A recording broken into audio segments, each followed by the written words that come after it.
Hi, welcome to Artists in Residences, the Westport Library's virtual artist series.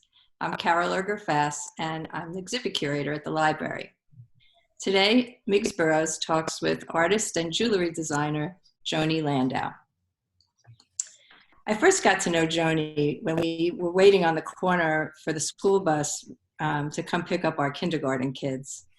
And at that time, Joanie was racking up the honors in printmaking, where she took traditional processes and pushed them to the limits, creating boldly colored mixed media prints.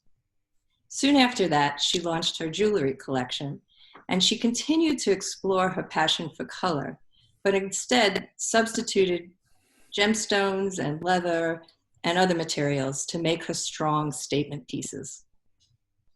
Today, Joanie has sort of circled back to printmaking, although the work now is 100% digital. And although the medium has changed, you can still see the same passionate sense of color that she uses to make her strong statement painting and images. So let's join Joanie and Miggs, where she'll tell us how she made the leap into her latest endeavor, which she calls digital collagraphs. Well, thanks, Carol. And thanks again to the library for this great series and allowing me to barge into artist studios and monopolize their time for half an hour, which I wouldn't be able to do ordinarily. So, hi, Joanie, and thanks. Hi, or in this case, barge into my computer. Yes, right.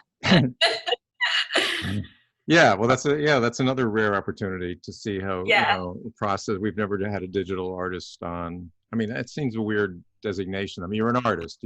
That's just the tool you use. I mean, it's not like. Correct.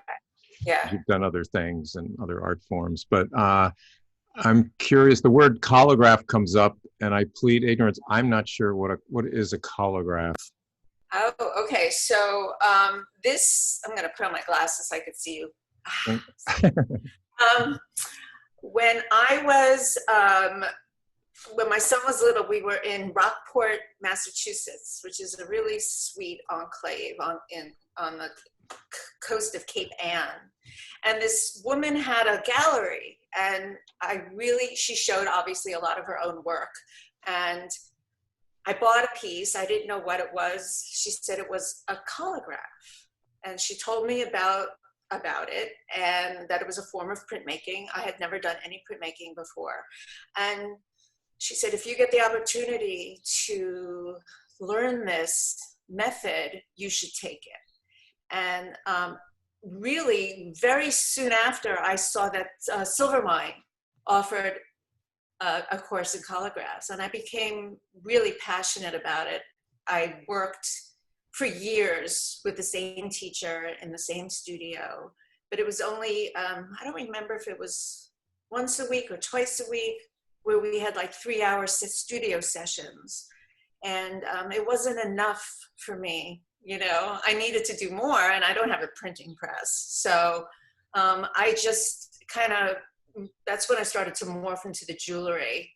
And I really feel that creative types we're always in a constant state of exploration. Things are always fluid.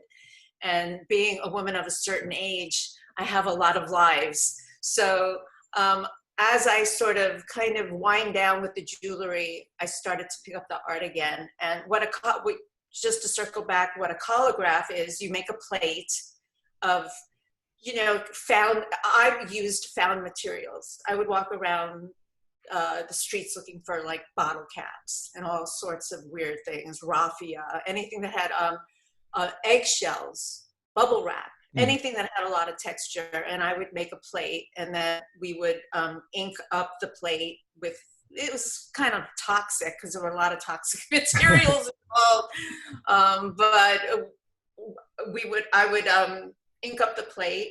I would add, where the color came in was shinkolei, which is the use of Japanese papers layered and glued, and it was just a fascinating thing. You never knew what was going to happen. It wasn't like working digitally where you could see things forming. If you don't like it, you take it away. Same with, I guess, a painting. You could cover it up. But this, once you ran it through the printing press, that was it. You know, it was either magical or it was a dud, you know. Was it kind of like a contact print where the actual objects are on the paper and then they're kind of making an impression on the print? Oh. No. Yeah, they made the impression, but the pieces stayed on the board. On the plate, you know? okay. Yeah, on the plate. So it was a lot of work. It was very intense. You had to you had to soak the paper in water. I remember it was like crazy, and I would be there for 3 hours, and I just wanted to get something so fantastic every time I was in there, and it didn't work out that way, obviously, you know. I had a house full. Carol was my neighbor, and I had a house full of my art, and I had an estate sale when I left that house, and almost all my pieces sold. And I was, wow, I didn't know I could sell my pieces, because I never had, back then, I never did a show. I never looked at it as an opportunity as a business. I did it for myself. And then all these people came in and they bought pieces. And frankly, to this day, I don't know if they bought the pieces because they like the art or they like the frames. You know, there's that like little nagging negativity in the back, always saying, you know, they probably took your art out. Yeah. Kept the frame. Cheaper ways to buy frames. I don't think that's it. I mean, do you want to show any, like, your evolution from your website or anything you want to hold up, or that we can get a sense of what? Sure. Let me go to share screen. What I did was I moved. Okay. So I had that estate sale, and then I moved into this house in Fairfield Beach on the water. Very few walls. I'm sorry, very few windows, very few walls, too many windows. So I had this big wall up above, and I wanted to put a piece there. And because it would have to be so big, I didn't want to hire somebody to make something for me. So this was the first piece. Can you see this piece? Yep. Rain versus sun, is that what it's called? Yep. Yeah. This was the very first piece that I did, again, for myself. My house is black and white, and the big accent color is this blue. And I'll show you over here. This was the original picture, the photograph that I took. I think it was either in Brooklyn or somewhere downtown Manhattan. I don't know what any of this means versus what, you know, I don't know what any of this means, but there was something about the movement and the texture of the wall that I loved. So I just played with it so that the words made some sense. And then I read in one of your, sorry to interrupt, but it was just part of this prompted this question, because I read in one of your little bios or reviews, it says, you know, New York, when you lived in New York, there was a library, I think those were your words, a library of messages being sent. Yeah. So, well, we were talking the other day about how it kind of started. In my jewelry business, when I signed up for Instagram, I wanted to have a really good Instagram feed. I didn't want it to be, you know, just messy junk. So with the help of Carol, she helped me really, really learn a lot about just working digitally in Photoshop elements. She would take my call whenever I needed it, whenever I needed help. So this is really this was the evolution of going from the jewelry and then this being my first piece. This is to answer your question, this is a series called Sticker Shock, which was my first series. I was spending a lot of time in Williamsburg and downtown, the lower east side of Manhattan. And there were messages everywhere. So this is the series. So you say messages like graffiti or advertising or everything? You were just everything. You were just receiving all this stuff. Right? Well, yeah, I was just mostly so attracted to stickers that were put everywhere. Oh, yeah. Not in the nice neighborhoods, honestly. On the Upper West Side, Upper East Side, it was clean. But the further downtown you went, the grittier it got. And there were messages upon messages. This is all sticker. This is a sticker, Need to Dance. This was also one of my first pieces that sort of morphed from the rain versus sun. You could see how many more layers there are. Yeah. And what I did here was, I wanted to show you in this piece, Love Yourself, can you see how many layers there are? So I went from can you see that on the side? Yeah. I mean, I can't, I don't, So, looks like dozens, but I can't tell how many layers. Yeah, but, yeah. So I went from like really just a simple work to just starting to do that, what I considered like a collagraph, layering upon layering. This has so many different elements. The eye was from another sticker. I believe this change was graffiti. and But there's to me, textures. it felt like, to me, it felt like it was what I called it, a library of messages out there. People had, everybody had something to say. And some people would even write, there's one piece here. Well, here's the magic of digital, right? You could just keep switching out that's what I love about the work of, say, Andy Warhol, where he did his flowers. I think he did 500 of the same flowers in different colors. So you can colorize. Well, that's the beauty of it. You can just keep reinventing an image. Which is interesting because that's what I've been doing lately, just working on one image and doing it over and over again. But here's another one from the city, where Love Your Neighbor. It was on this actual pole. I'm also fascinated by fire hydrants, by the way, which is weird, I know. And this piece also has a million layers. This was mostly from a weekend in Williamsburg. Now in Williamsburg, Brooklyn, there weren't just stickers. They were layered on top of each other. Where on a pole, for instance, I'm not on the Zoom right now. Let me see. Oh, here. For instance, on any given pole, there could be about this many layers. Oh. Everybody's just covering up the other person's message until they get to say what they want to say. And there were a lot of USPS labels where people would write down. The post office stuff? Yeah. Now, did you learn the digital, through Carol? Carol's probably going to get a lot of phone calls now from people that want to learn Photoshop. But at Silvermine, did your work at Silvermine inform any of this work as well?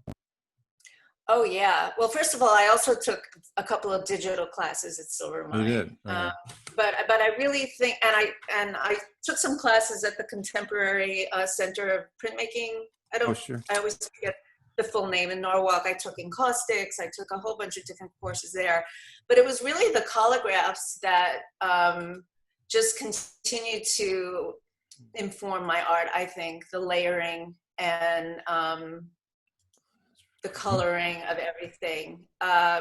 Here's a series I'm working on now where it seems like it's just a jumble of letters. I call it alphabet soup, but like an adult game of highlights, or Where's Waldo? There is a message in here, and it's if you could see this, it says everybody's talking at me. I can't hear a word they're saying. I can't hear a word. I think I stopped at word from the song by, was it Harry Nilsson? Everybody's talking about me. Yeah, right. And then this piece has just endless amounts of layers, which Carol is probably shaking her head going, you've got to combine some of these layers. I'm wondering.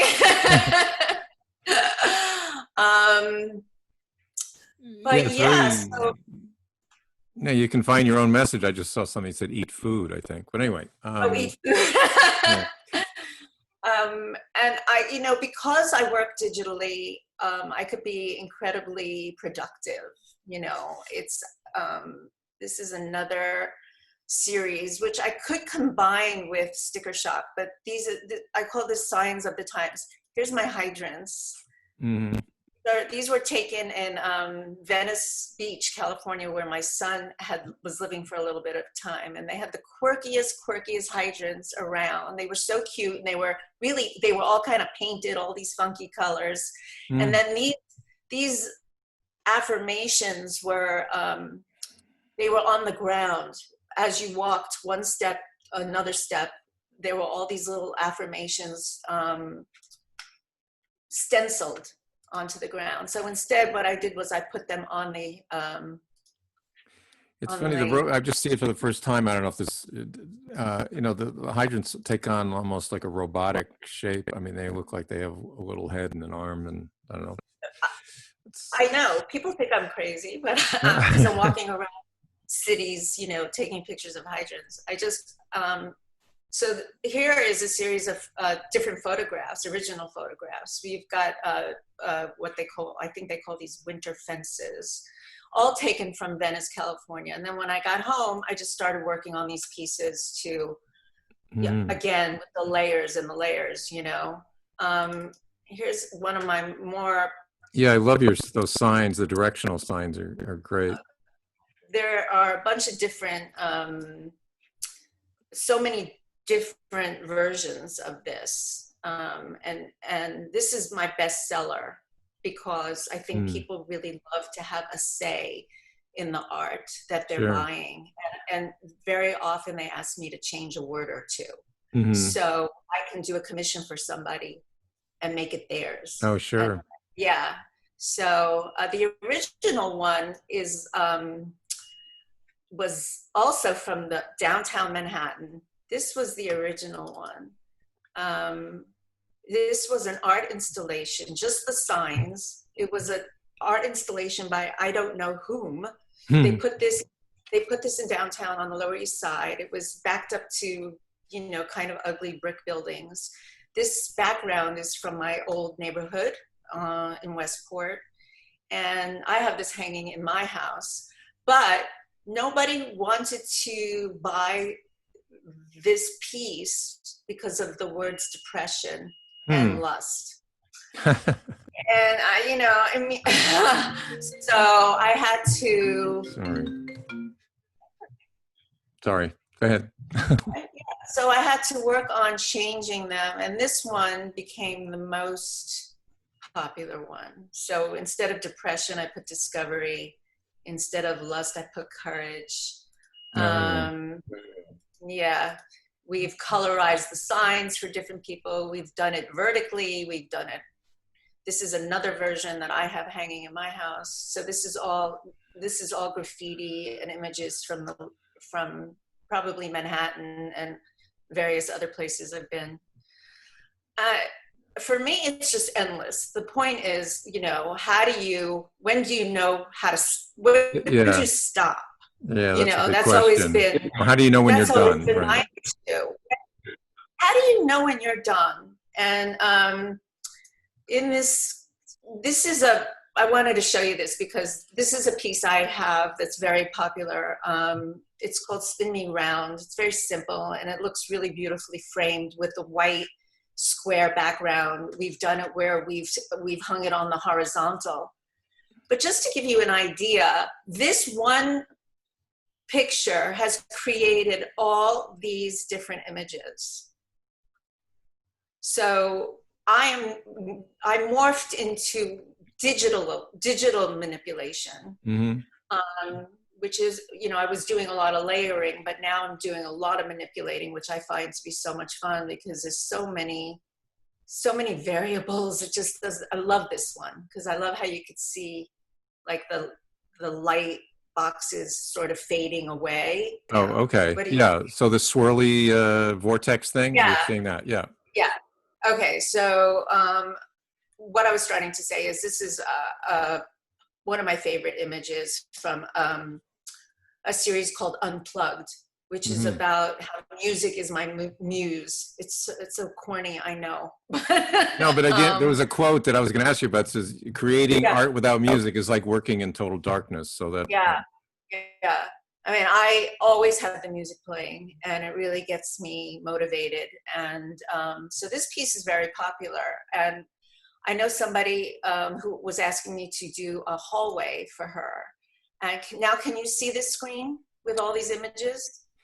Yeah, we see the central one, and then there's little images below. Oh, there we go. Yeah, there's the thumbnails of everything. Thumbnails, right. Yeah. So from this one image, so I have started my Unplugged series all about digital manipulation. Mm-hmm. And what I've done here is I've taken all these from that one photo. Oh, really? From that one, yes. So I have, in this folder, I have 37 images just based on this one. Oh, this is where it started. And then are there actual photos as the source material, or are they just color combinations that you no, there's blend? Actual photos. There's photos in there. I don't I mean, this originally started with either a piece of work that I already did or a photo. I can't really remember. I'd have to like keep a log of where things start. But I don't do that. So I don't really know what, but there's so many different. Have you ever looked at a piece of your work like this and gone, how did I do that? Like you don't remember how you did it? Most definitely. Yeah. It scares me because I sometimes cannot remember how I did something. There's so many, especially if I'm starting at A and going practically to Z, I can't remember how I got you get in a zone and you're just following your intuition in the moment, and then it's not a formula, so it's not something you can look like a recipe you can look up. Yeah. Oh, yeah. That's very well put. It absolutely is. That is exactly right. I can't remember how I got there. During the COVID, during this whole thing, I started out feeling very, I don't know, sort of stagnant. I couldn't join the club. Yeah. I mean, those first few weeks were everybody was so frightened, so threatened and scared. And I didn't know what to do. And then somebody we know passed away, and I started to sort of awaken. And I started this project. So let me know if we're going over. We got about 5 minutes left, so you can do what you. Oh, I have to go back to screen sharing. Yeah. See, you made me the host. Now I don't know. Yeah. Where's the hors d'oeuvres, by the way? Yeah, right. Okay. So can you see these flowers? Yes. Okay. So this was just an image of the rose. See the rose in the background. It was digitally manipulated, so it sort of had a lot of movement. And then I made it a triple. I duplicated the rose twice, so if that makes sense. And then I started all of these. Oh. I just went crazy with it. And I love this because the dripping reminded me of crying and tears. So, oh my God, yeah. So I formed these pieces called Roses for Sarah because she had passed away. And these are my latest pieces. And right now I'm working on sort of the same idea with Dutch tulips for a friend of mine who has been suffering from just terrible loneliness. And she was telling me that her Dutch tulips, she was getting so upset because the deer were eating them.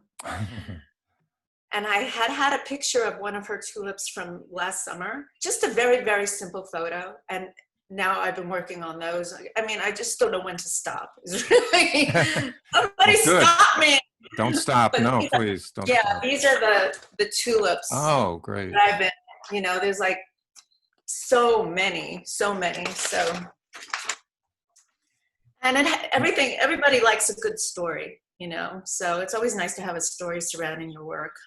Yeah, even though, I mean, that's the great, what your art accomplishes and a great art does is that the viewer doesn't have to know literally the whole backstory, but there's something conveyed, deeply conveyed there, and they just, they know it. They know there's something there more than a surface. So it's nice, but you don't have to have a 12-page explanation next to it. I mean, the art speaks its own language, whatever it is. So. Yeah. Thank you. And you do Yeah. that.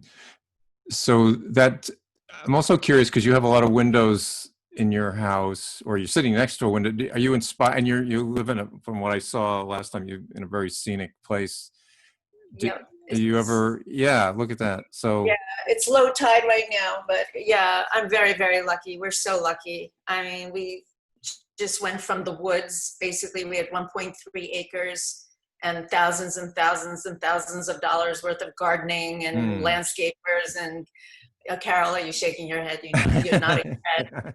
And both of us moved kind of simultaneously, and now it's much smaller, much more manageable, and just beautiful. And how is that, briefly, the adjustment, because you came from New York and have a New York sensibility? I've never, I visit New York occasionally, and I get panic attacks immediately. There's so much stimulus is just over for me. Was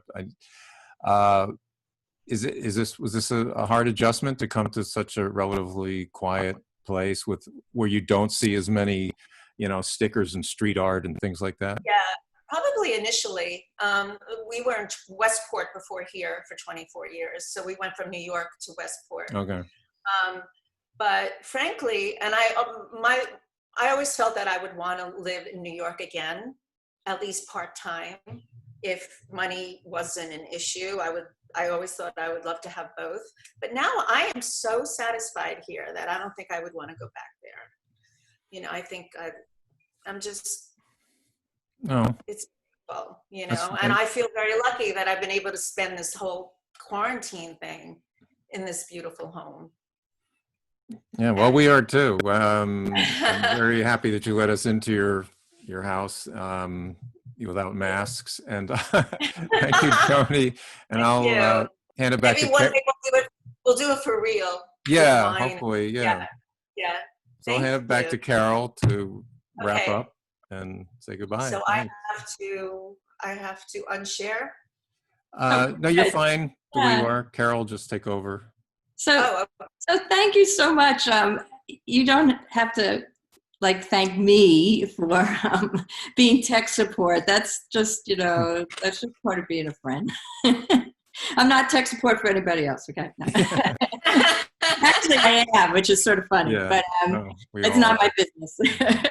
But anyway, it's really amazing to see the progression of your work from, back in the day through the jewelry, through what you're doing now. And it's your work is so eye-popping and catching, and it's gorgeous. And thank you for sharing a little bit of your process. And thank you for all your help, always. So just to wrap it up, for more information about all things about the library, including all of our digital content and other episodes of this Artist in Residence series, check out westportlibrary.org. And thanks, and hope to see you at the library soon.